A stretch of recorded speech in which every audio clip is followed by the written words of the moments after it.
I think is kind of dissipated when it comes to the conflict in the Middle East. In that you've got people, I mean, you've got like gays for like Hamas or something. Gays for Gaza. Gays for, and you kind of go, what? You know, and you got folks who were saying, well, actually, because of what Israel's done isn't what what Hamas doing, sort of them mounting a defense and et cetera, et cetera.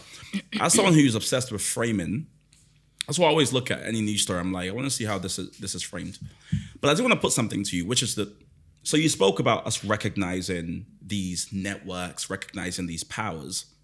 Well, some might say, actually, I mean, couldn't you see the current Israeli government as one of these forces that it appears they're after peace? They said it, but their actions, whether it's the amount of Palestinians that's been killed, whether it's the amount of Palestinian children that's been killed, seems diametrically opposed to what they're saying. Like, what would you say to someone who says, well, they're the ones actually continuing this sort of reign of terror and keeping this conflict going, in that you've now got a whole group of young people who have been, probably some might say, forever radicalized because they saw their brother blown to bits, they saw their dad killed, and now this culture change you speak of, how is it possible when you have a whole generation of people who are being continually radicalized, even though you're calling for de-radicalization? Isn't the Israeli government's actions actually contributing to further radicalization in that region? So I would say that not everyone in the Israeli government understands that this de-radicalization is further perpetuated by an extension in war.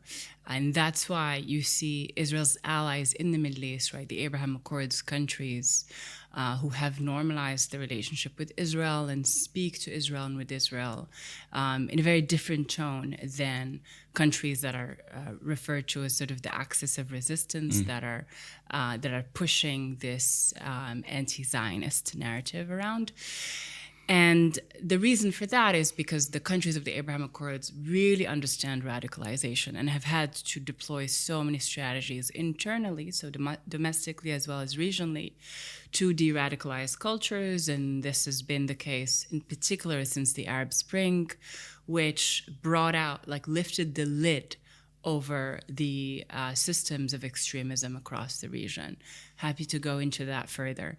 The reason why I started there, I think it's really important that Israeli government officials, even when they say certain things, they take into consideration the potential of that rhetoric to radicalize people further, especially because the conflicts exist and Israel exists in this backdrop of enemies everywhere across the region and in the world that are picking up that rhetoric and blowing it up. And specifically, I'm looking at Al Jazeera, for example, or AJ Plus, which picks up that rhetoric and blows it up as the sole representative of Israel and Israelis at large. Now, in terms of extremism within the Israeli government, we have a few members in this coalition. And let's remember that the Israeli public was protesting this government for about a year after it was formed, until October 7th, and continued to protest this government, as everyone can see, because they felt that it was becoming less and less democratic, and it was challenging the very fabric of Israel as a democratic nation state that is diverse and pluralistic, and that truly has absorbed all of the diversity of the Middle East and North Africa. And I think that's precisely the miracle of Israel that needs to be shown to the world, is that it truly is a reflection of the diversity of the region across thousands of years. Now, this is really important because we have had all over the world ultra-nationalist movements that have been leveraging the social and socioeconomic tensions on the ground to rise to power. And this has been the case in the United States, in Germany, in Holland, in the UK, right? Unfortunately. Right. And so instead of people saying and recognizing that democracy is being challenged all over the world, and that ultranationalism and racial supremacy is challenging the government structures that we've created because we have access to technology in ways we didn't have before. We have connection and engagement with so many cultures. At the same time, every single day through our phone, we're bombarded with the request to engage with another culture, every minute, every 30 seconds, right?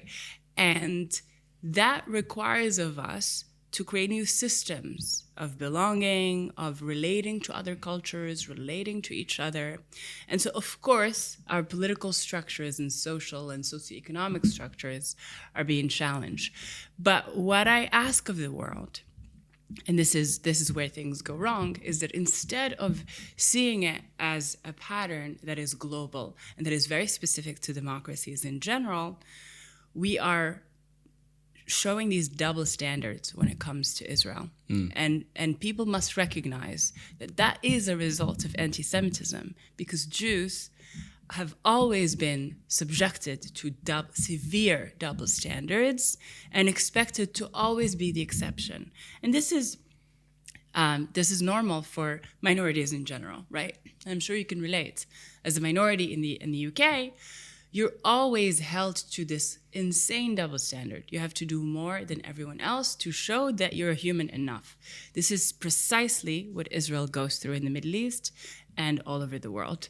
And when it comes to the war and the numbers of casualties of civilians, of children who have been murdered, of course, all of that is tragic. There's not one person in Israel that I speak to who is not so clearly traumatized, clearly affected by this war, by the casualties of this war. You've seen protests since last year consolidated even more, growing even more, because one, people are wiped. People are exhausted. They don't want to be in a constant state of war, rockets falling down on them. And as you're navigating this war, you're also being asked by the entire world whether you're genocidal or not, right? You're asked by the entire world, why won't you stop the killing of Palestinian children? As if they had the choice, right? So Israelis will tell you, we didn't start this war on October 7th. War was launched on us. Hamas invaded our sovereignty and killed and butchered and raped and said over and over and over again that they will keep doing it. And it says so in the charter, right? And so that's what I mean by the double standard. That's on one hand. The other hand, Hamas deeply embeds itself within civilian property, within hospitals, within schools, within humanitarian aid areas, humanitarian relief areas. And so there is a clear strategy to inflict as much harm on the civilian population and on the children. And there is an ideology to accompany that calls for the sacrifice of children and the sacrifice of as many Palestinians, as many Muslims, as many Arabs as possible for the pursuit of this holy, sacred cause. And the cause is martyrdom on behalf of the Muslim Ummah. And this is the radicalization that we're dealing with. Because no matter what you do, no matter what you try, if there is a movement that is calling actively for the sacrifice of children, you just can't compete. Even if you apply the best standards, even if you go out of your way. And I've never seen in any other context of war, especially a war that was not called for, right, by what is seen as the aggressor, right, what is seen by the entire world as the more powerful entity. I've never seen the more powerful entity distributing pamphlets and flyers to warn people this building has Hamas weaponry, and this building, must be destroyed because they're Hamas operatives. high-ranking operatives that are exactly underneath, that are hiding underneath. I've never seen that kind of strategy because it's counterintuitive. If you're trying to inflict as much harm, you would do it all at once, right? And this has been what the United States has done in Japan, for example, right? And so when it comes to military strategy and de-radicalization strategy, I agree that, sure, it would have been better if we had a shorter war, in a sense, because extending the war extends the drive for radicalization and is actually really good for the extremist organizations because it allows them to recruit. And they're not just recruiting in that area or recruiting in the West Bank where Hamas had become more and more popular since October 7th, but they're recruiting across the world. And we see that even more so today in the West. I mean, this is a good place, I guess, to tackle what then is the elephant in the room, because, of course, we've seen Israel, various campaigns take out high-ranking Hamas officials, the leader of Hamas taken out. But when we've seen, and I know there's a sort of pause right now and there's renegotiation taking place, but when we saw some of the hostages being released, I mean, Hamas was very keen to show that they're still larger numbers. They were parading themselves.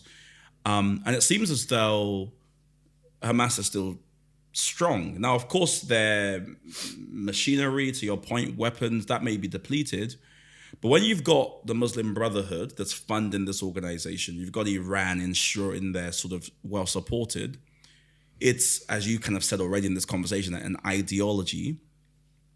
You've got what's happening being used as a recruitment drive and framed as a, Then you've got the super sort of meta narrative of this idea of jihad or this idea of sort of a religious struggle, religious war that's tied to their eschatology and how they think the end times will come.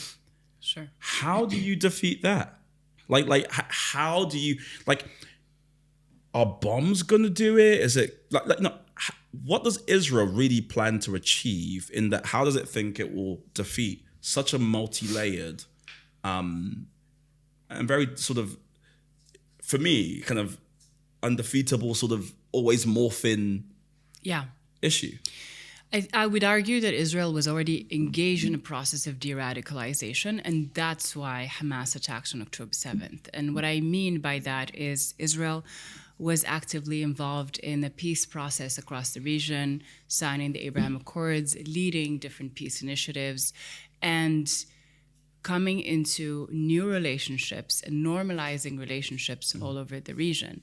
What that did is it disrupted the sort of narratives around the Middle East about how people in the region belong and how they see Israel and the rest of the region and how they see themselves.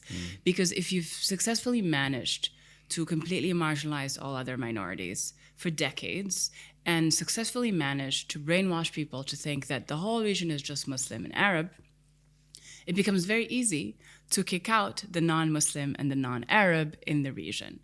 But what the Abraham Accords did was that they started this process of de-Arabization of the conflict. The conflict became an Arab-Israeli conflict, specifically in the 60s, through the 67 war. And after that, because of Pan-Arabism, Gamal Abdel Nasser was the president of Egypt in the 60s, made it into an Arab struggle to defeat Israel and to rid the Arab world of its Jewish population.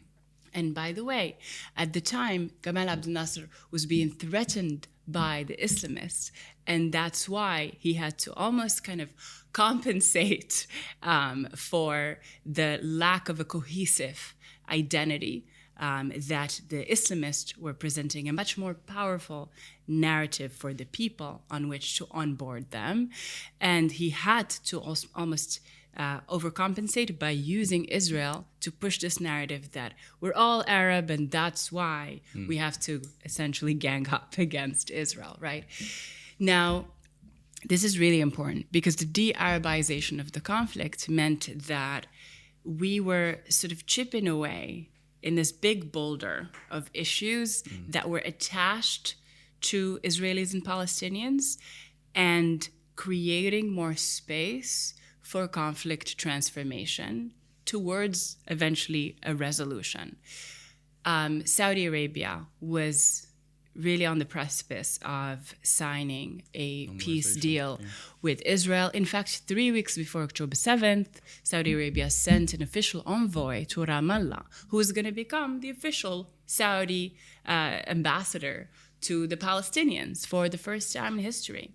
And so Hamas and the RGC and the Muslim Brotherhood recognized that this was a critical existential moment for them. And that's why I argue that they decided to throw what I call a genocidal and suicidal tantrum on October 7th, because they knew that either they're going to do that and become relevant again, or they're going to completely dissipate and fade away and just become a relic of history.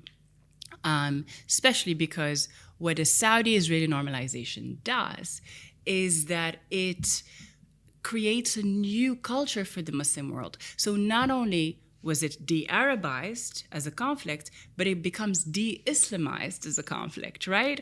And so we just deal with it as a geopolitical situation that can be transformed with a little bit of time, with a little bit more engagement, and positive engagement, essentially, in this case. That's why when we think about solutions and de-radicalization long-term, the only viable path, in my opinion, is deeper normalization, deepening the Abraham Accords, creating more paths for regional integration. Because, as I mentioned earlier, we've had peace organizations, right, between brackets, because they're not really peaceful, but we had organizations that speak the language of peace, that tell us that we're not supposed to engage with Israel and Israelis, right? That the only way to deal with the conflict is by boycotting Israel, because Israel is our enemy, and therefore we have to remove Israel first, and then we can talk about solutions. What solutions? They offer us no path, by the way. There's no vision whatsoever.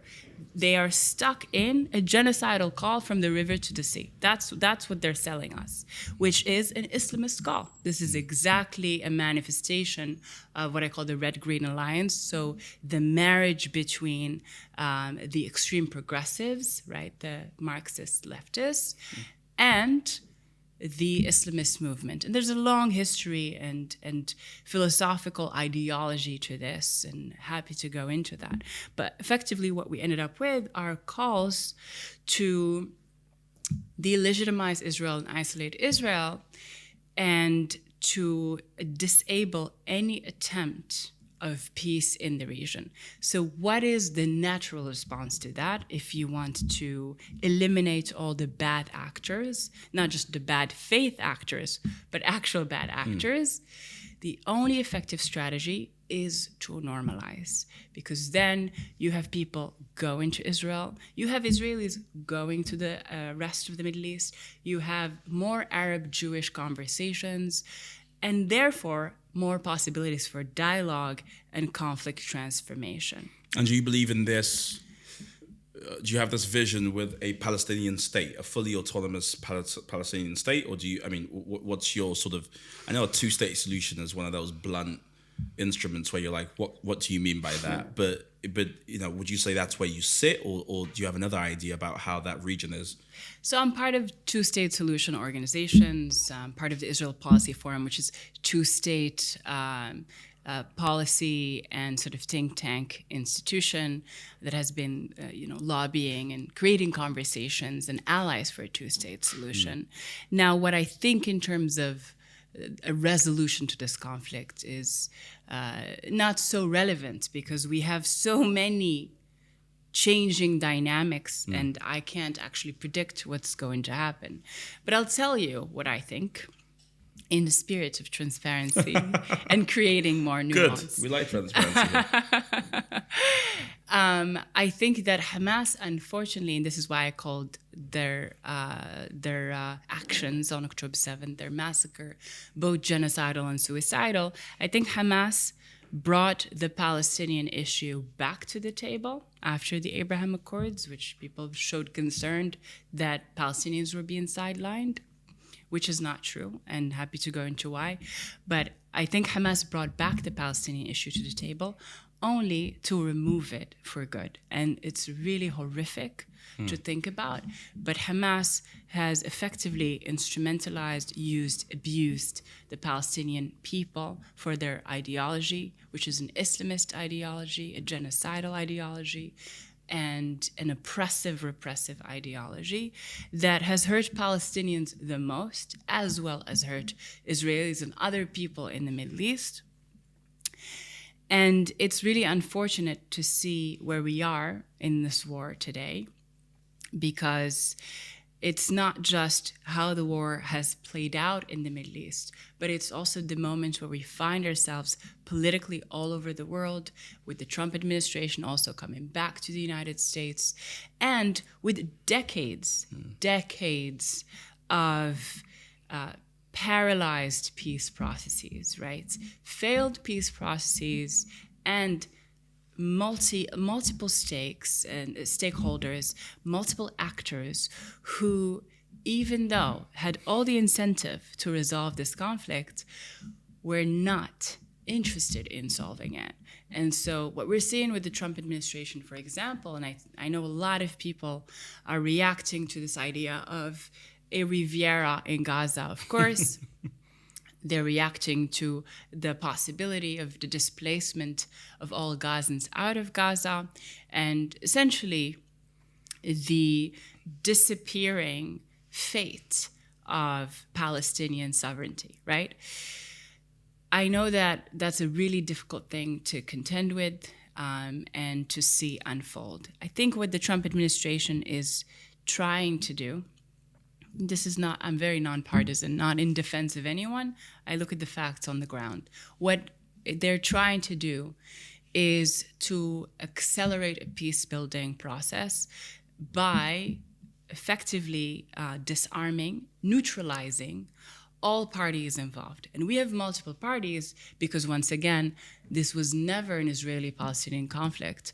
This was a war between extremists and moderates. This was also a war of interest between different Arab states and different hegemonic powers, or powers that are interested in more hegemonic influence.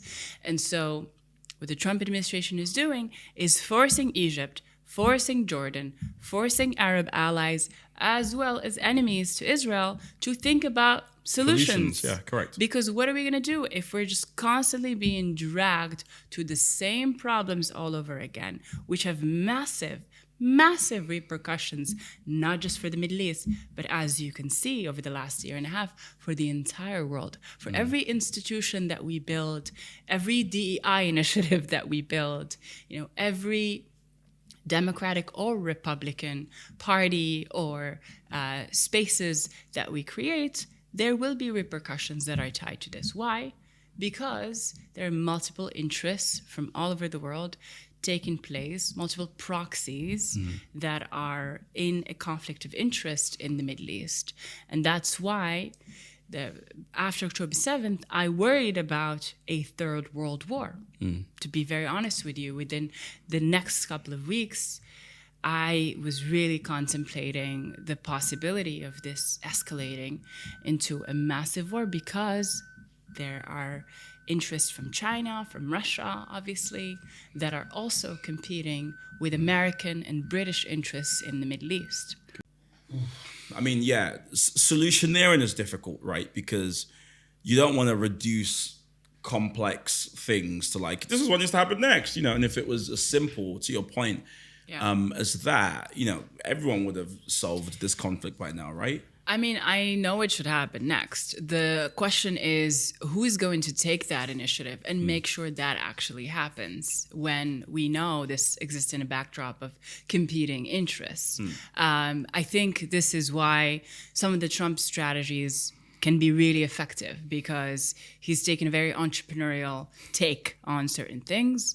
Not all of this is going to actually work because even though some of it might disrupt some sort of old ways of doing things, they will potentially create problems elsewhere, right? And so that's something that has to be mitigated and managed.